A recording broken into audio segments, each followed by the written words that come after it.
Bilal ibnu Abi Rabah katanya, salat wudu 2 rakaat setelah wudu.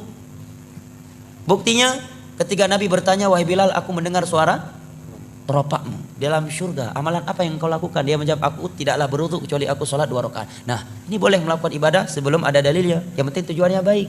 Masya Allah, orang dengar mantap ini, buatlah. Kalau seperti itu zuhur 8 rakaat, tujuannya baik.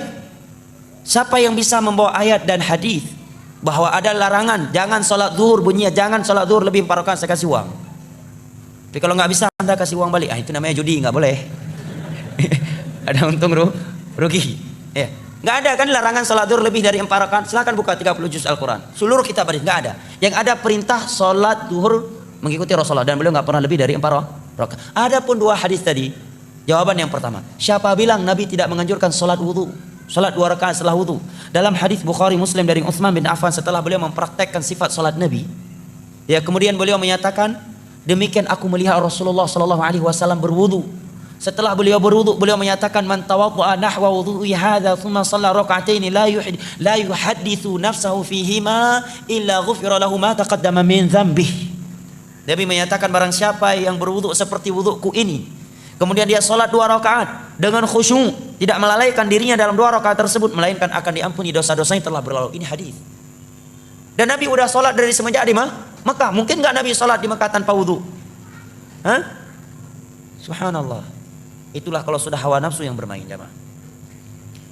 Jawaban berikutnya, ikrar dari Nabi, dan ikrar bagian dari hadis, dan itu di masa wahyu.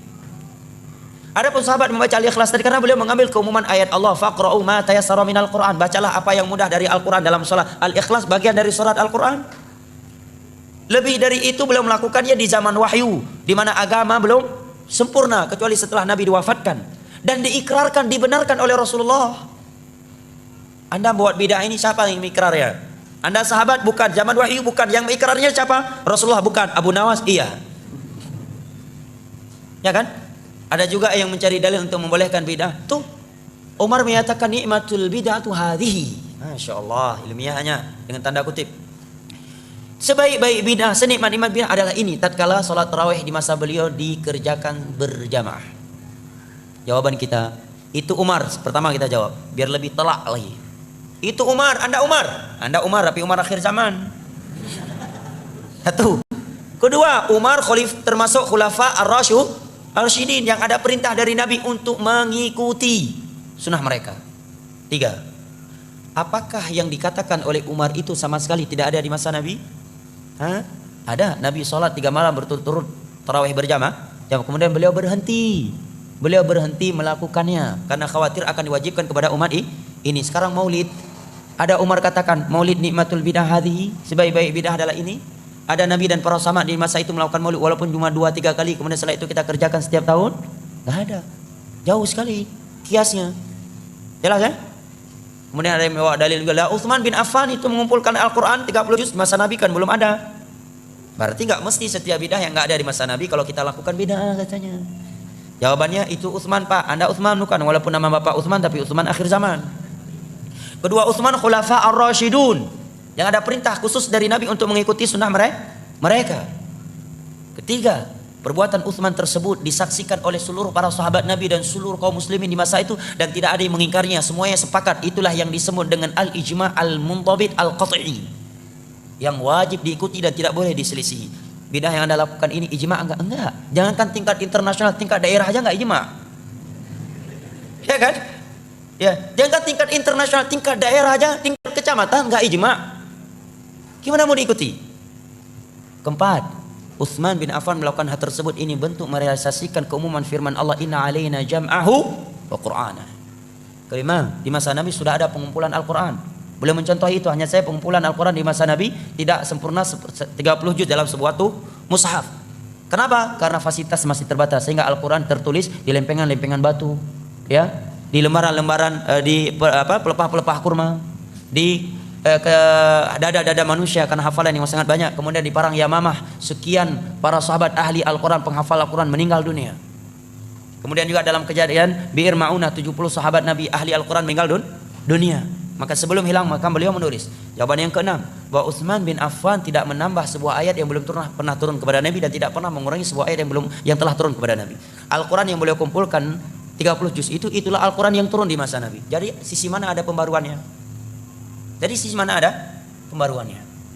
Berarti pada hakikatnya tidak ada pembaruannya, tetapi yang beliau melakukan adalah sarana masalihul mursalah, sedangkan yang Anda lakukan adalah ritual ibadah, bukan masalihul mursalah.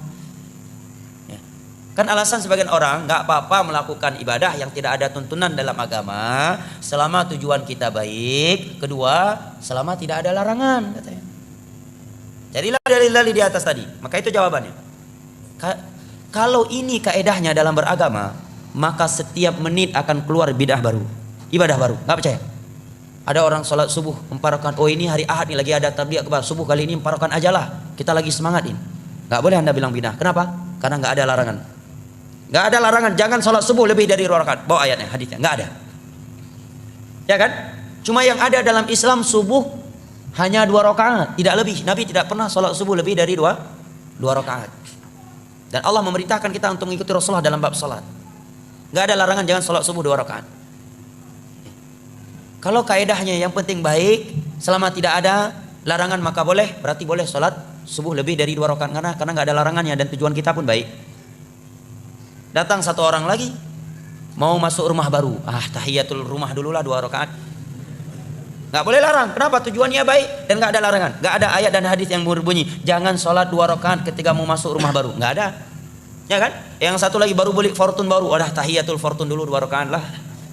Nggak bisa Anda larang. Kenapa? Karena kaidahnya tadi nggak apa-apa melakukan ibadah baru selama tujuan baik dan kedua nggak ada larangannya. Nggak ada larangan. Jangan sholat. Ada dalam surah Al-Baqarah jangan sholat 2 rakaat ketika mau naik fortune baru. Nggak ada. Berarti setiap detik, setiap menit akan timbul ibadah baru. Makanya sahabat Abdullah bin Mas'ud menyatakan ittabi'u wa la tabtadi'u faqad kufitum. Dalam masalah ibadah, masalah agama ikuti saja apa yang telah ditinggalkan oleh Rasulullah dan para sahabatnya. Jangan membuat bid'ah. Jangan membuat ibadah-ibadah baru. Apa yang mereka tinggalkan untuk kalian itu sudah cukup demi Allah ya jamaah. Demi Allah kalau kita jujur beragama, apa yang sudah ada dalam agama ini demi Allah tidak mampu kita melakukan secara keseluruhan, secara totalitas. Yang sudah ada saja kita tidak mampu melaksanakannya secara sempurna, untuk apa melakukan sesuatu yang tidak ada, yang tidak dianjurkan. Sekarang sebagai contoh zikir, setelah sholat 5 waktu saja sekarang terkadang kita sering lupa zikir, ya kan? Menjelang tidur, zikir menjelang tidur tidak kalah panjangnya dengan zikir setelah sholat 5 waktu. Mendengarkan suara ayam di pertengahan akhir malam ada zikirnya. Bangun dengan anjing ada zikirnya. Bangun tidur ada zikirnya, mau masuk WC ada zikirnya, keluar WC ada zikirnya, ingin melakukan hubungan pasangan suami istri dengan istri ada zikir khusus. Melihat buah-buahan telah matang ada zikir khusus. Datang angin, topan dan semisal dengannya ada zikir khusus. Suara petir ada zikir khusus. Sekian zikir. Ini saja 24 jam ini penuh dengan ibadah zikir. Itu saja udah nggak mampu kita lakukan. Itu apa mengada-adakan yang tidak ada.